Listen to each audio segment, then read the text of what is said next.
Hey, it's Scott here, your tour guide. We hope you purchase our Nogales self-guided walking tour, where you will learn the history of Santa Cruz County and that this historic county courthouse has a famous designer. We chat about the international border and learn how historically there was a saloon where half the bar sat in Arizona and half the bar sat in Sonora, Mexico. Oh, this is a good story.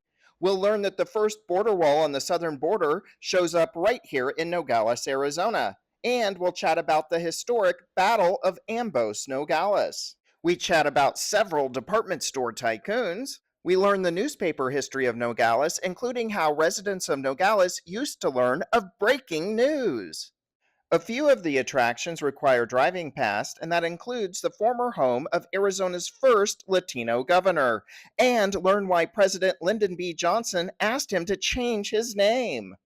We also learn how the former owner of this mansion in Nogales once owned Arizona's first beer bottling plant following Prohibition, and get this, he also owned a resort in Mexico that catered to the Hollywood stars during Prohibition. Oh, this is a good story. We'll chat about all of this and so much more when you purchase my Nogales self-guided audio-video tour package from Strolls and Stories Tours.